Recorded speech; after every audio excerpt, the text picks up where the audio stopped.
Welcome to the Think Factory podcast. We got one question for you. What keeps you up at night?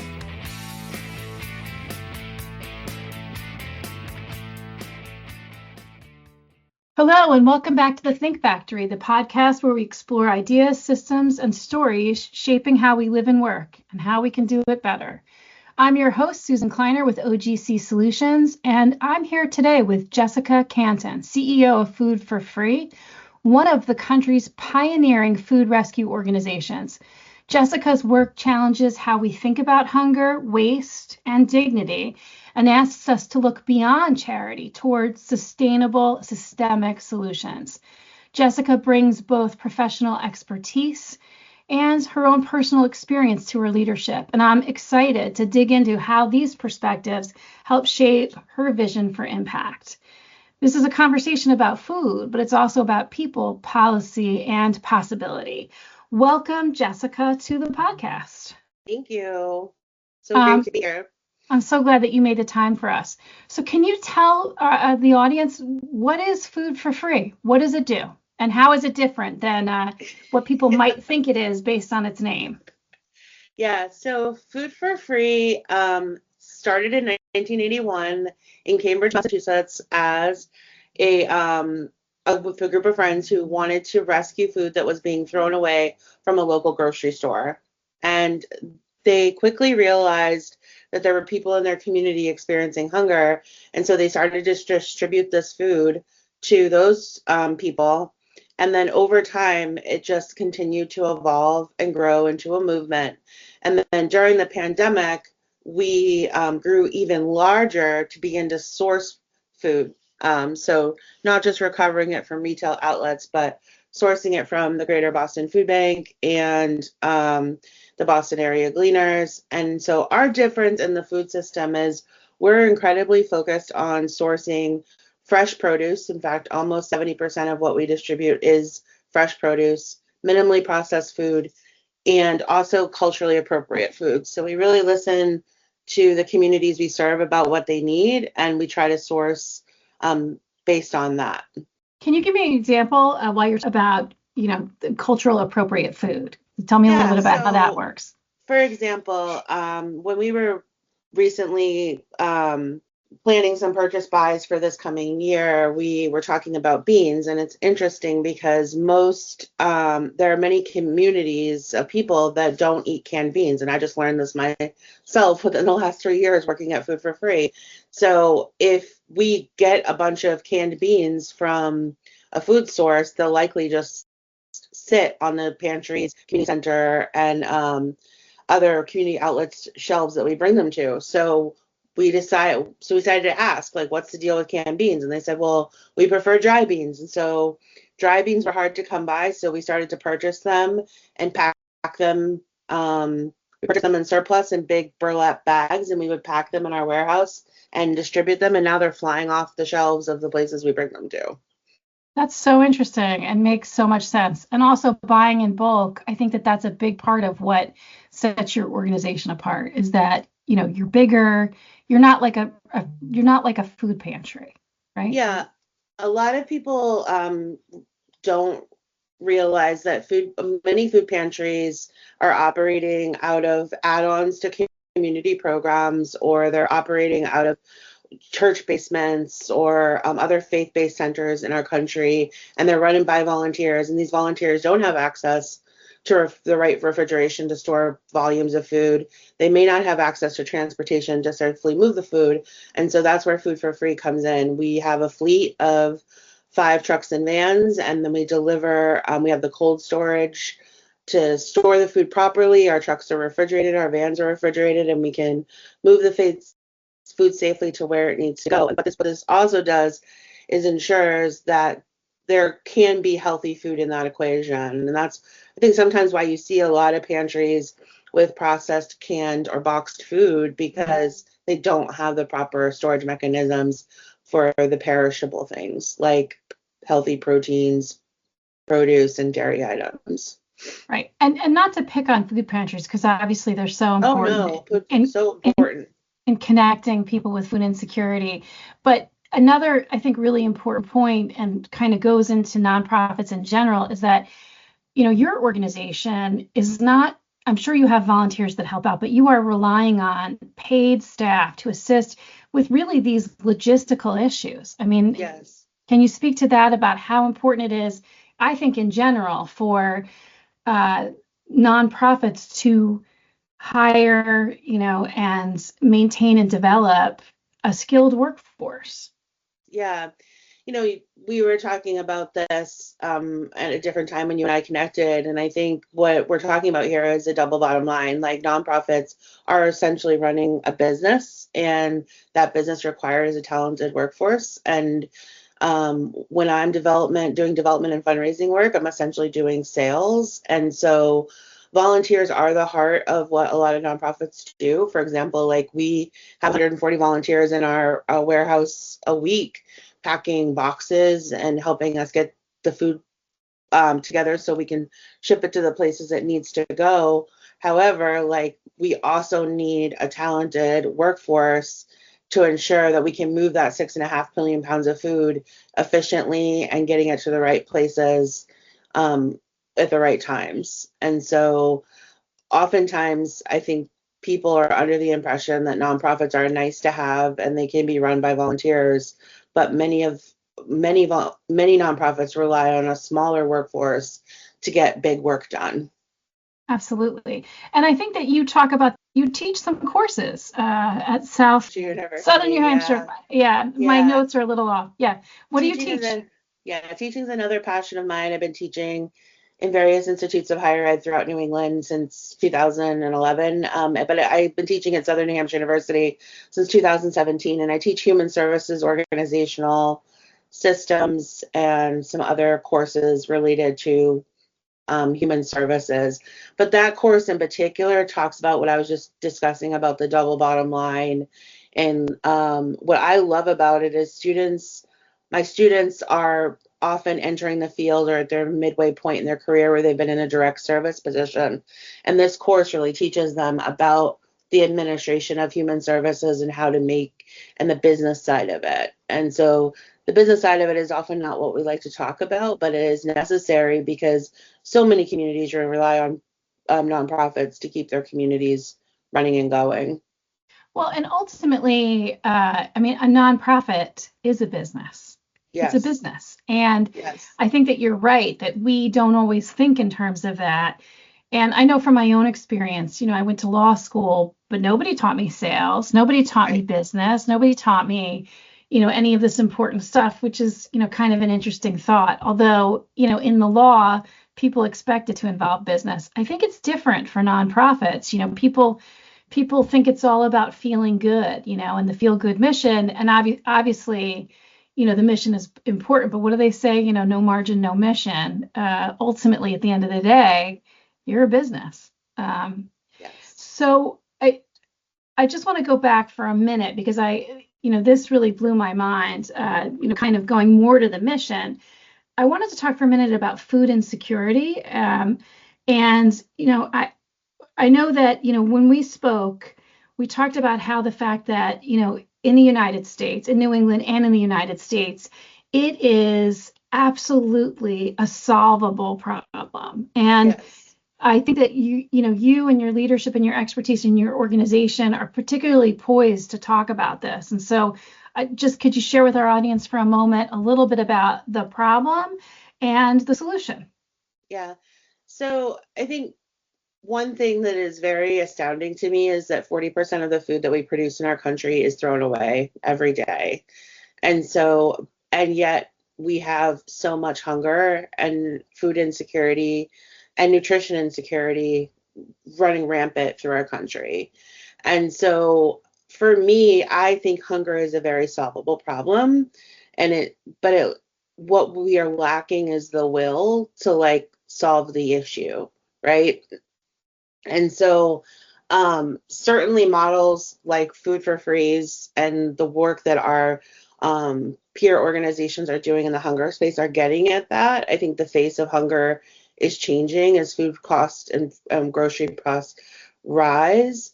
But I think we can also like think strategically as a country through our policies, both at the municipal level within cities, the state level, and the federal level around like what are we doing about food waste? And Massachusetts has some legislation around this. And it is really tied to like raising the awareness of like and not perpetuating food waste and ensuring that like restaurants and retail outlets have access to partners like Food for Free to be able to pick up the food, because that's part of it, right? Is that food that's food that's thrown away becomes waste. And so in the mind of the retail outlets of the world, like, Amazon, like Walmart, it's just like trash that needs to be hauled away. But there is a better solution. There's a whole network of people like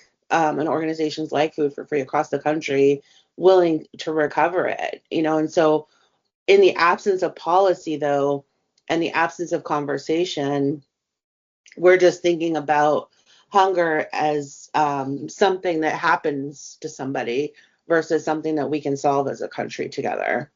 Yeah, and for a minute, like, so the 40% is shocking to me. And so it's not just restaurants, it's your grocery stores. Yes.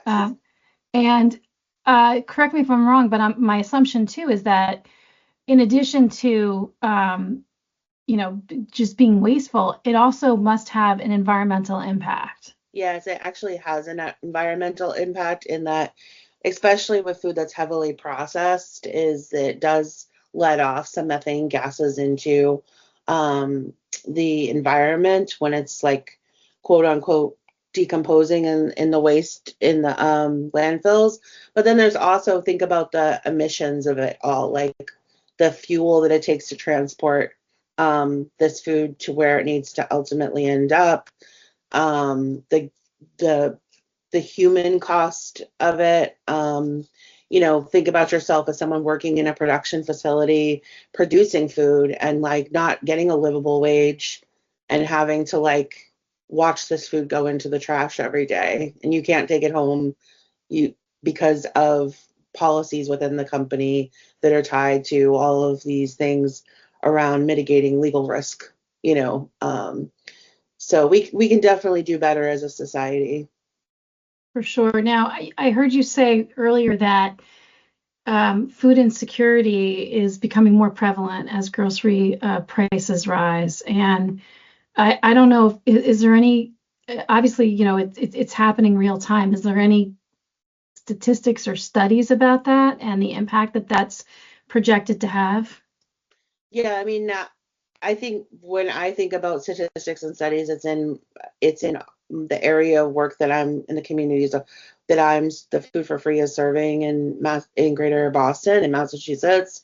In Massachusetts, it's at 40% food insecurity, and I know that across the country that the rates are similar. But if like we just zero in on Massachusetts for a moment, very very high concentration of wealth. Very philanthropic state, by the way. It's scary to me to think that that also is signaling that gap in wealth, within an area of opportunity, that the number is increasing that much. So what that tells me is that you have more and more people that are working that are having to make those tough choices between, can I pay my mortgage or my rent or my car payment or gas, or do I buy food for my family? Right, or fresh food, right? Do I buy fresh food for my family? Because, the heavily processed food that you can get at the dollar store, I think is probably, unfortunately, what more and more people will be drawn to. I know that you come to this space with some personal experience, which I think probably helps drive, everything that you do. Can you comment on that? Yeah. So, I mean, for me, I've been working in this sector for almost 30 years. And a lot of, actually, funny enough, I started off wanting to be a lawyer. And I ended up, just falling into human services and community-based work. And a lot of that was driven by my experiences, but one of the things that I experienced as a child was hunger, food insecurity, having limited access to fresh produce and minimally processed food. I mean, my parents did what they could in terms of ensuring that like we had something to eat, but it was very pasta heavy, very um, processed forward, and a lot of that had to do with having to make the dollar stretch. And so for that did a few things for me is like obviously it changed my own health trajectory because I'm, it could probably be a whole other podcast, but a lot of what we are dealing with from a weight perspective, a health perspective as humans is things that happened to us in early childhood that changed our cells. And so it took me a while to undo a lot of those habits, and obviously there were points in my life working in a sector that's notorious for low pays that like I had to shop at the dollar store for groceries for me and my family. And so there were years of, when I finally got to the point where I could purchase fresh food, and it just stays with you. There are times you still go to the grocery store, you swipe your card and you're like, oh, is it going to get declined? Or, am I going to have enough to eat? And so, it definitely has shown up for me in a way in my work that I'm deeply committed to ensuring that people have access to food that matters to them, and it's done so with dignity and choice, because so oftentimes when we were growing up and we needed to access food assistance, it was like the big block of like they called it commodity foods at the time, like or government cheese, and it was like processed cheese or cans of pork and chicken and very limited produce. So. Well, I'm just going to say for the record that I loved that government cheese. So there are a lot of stories about the government cheese. Where is the government cheese? Anyhow, I certainly appreciate, your ability and willingness to talk about it. It is, I think it's stigmatized, to a certain extent. People are proud and they want to be able to provide, and that makes sense, and I get it, and so it's really just such a blessing that you're able to bring your lived experience and your empathy to this important leadership role. I think, probably your whole organization benefits from, your willingness and ability to talk about your own experiences. So, thank you for that. I know that you said you've been in this space for, 30 years. I'm curious, in terms of your leadership trajectory, is there anything that surprised you once you got to, the CEO space, maybe having less direct contact with services like you were talking about? Is there anything that surprised you once you became a CEO?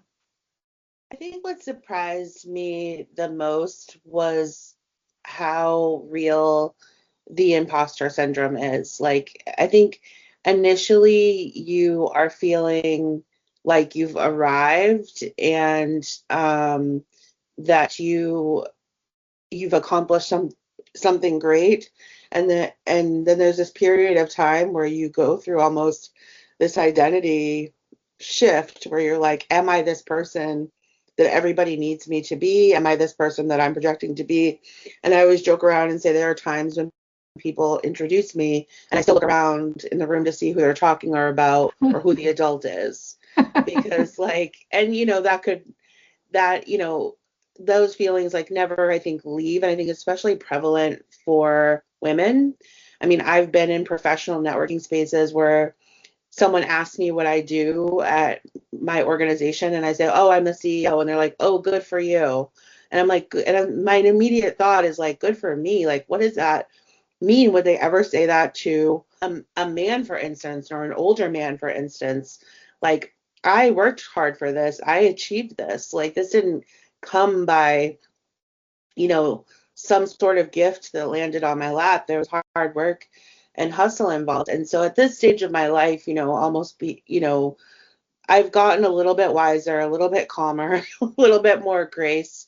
But what I try to impart on my younger colleagues is is just like giving them the things that I never got in terms of like affirmation and support, because it can be really lonely in this role at times. I'm very fortunate that I have an amazing team. They're brilliant.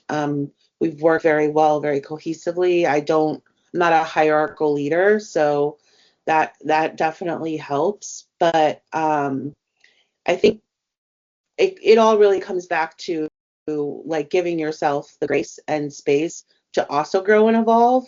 You're never at an arrival point just because you land somewhere. um yeah. Yeah, I mean, it's true. I mean, I think we're always learning. And I think, talking about a whole other podcast would be talking about, women in leadership and imposter syndrome. And I think probably everybody suffers somewhat from imposter syndrome, Yeah.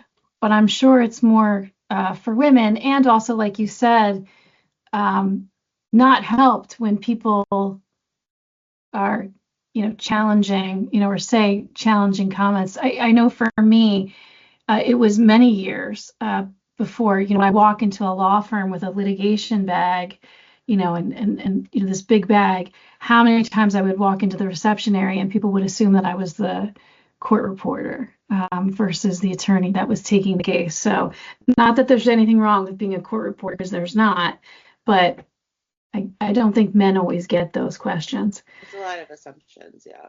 There's a lot of assumptions. That's a whole other podcast. So, I mean, I hear you say that, in your leadership and your mentorship, you encourage the younger generation to move with more grace and give themselves more grace. Any other advice that you would give to a younger person, a mentee, or advice to your younger self? Yeah, when we were talking before, I said for my younger self, it would definitely be grace and to be more humble, because I think there's another side of this imposter syndrome that sort of forces you to always, when you are in those rooms, state who you are and what you're doing. And I had a colleague say to me once, like, you don't need to worry about who is not noticing you or who you don't have connections to. She's like, you can't think like that. She's like, move how you want to move and you'll be powerful. And it stayed, meaning like, this confidence has to come from within. And so for younger people that are in this space that want to like move up, really it's really the same thing. It's just being confident about where you want to go and how you want to get there. And what I appreciate about this younger generation too is that they're a lot more, I feel like they're a little bit more self-assured than maybe we were. But of course, every generation says that, right? But I just look at my daughters and they're just so much more sure. I mean, not that we all falter at times, right? But they know who they are and where they want to be and where they want to go. And they're confident they can get there. Yeah, that's good stuff. So if somebody wants to find you, what's the best way for them to reach out to you or maybe learn some more about your organization and food insecurity? Sure. I'm on LinkedIn if people use LinkedIn as Jessica Cantin. And if you want to reach out to me directly, you can reach out to me via our website or at jcanton@foodforfree.org. Great. And what's your website again? Foodforfree.org. Makes sense. All right. And we ask everyone that appears on our podcast this one final question, which is, what keeps you up at night? I've been thinking about this for a while now, like this question that you and I talked about before. And I think what keeps me up at night is, it ties back to what we were talking about before with hunger, is that Food for Free is operating a waiting list of 40 organizations. And so what's keeping me up is like, how can we source more food for our partners to feed more people? Yeah. Well, I certainly appreciate that, and I appreciate the work that you do. I want to thank you for joining us and for the important work that you're doing to reimagine how food systems can actually serve communities with dignity and care. And to the listeners, if today's conversation resonated with you, I encourage you to learn more about Food for Free's work or think about where systems in your own world might be redesigned for greater impact. Thank you for listening to Think Factory. Thank you, Jessica, for being here today. And if you enjoyed this episode, please be sure to check out our other Think Factory podcast where we talk to business leaders about important issues affecting all of us. Until next time, thanks very much.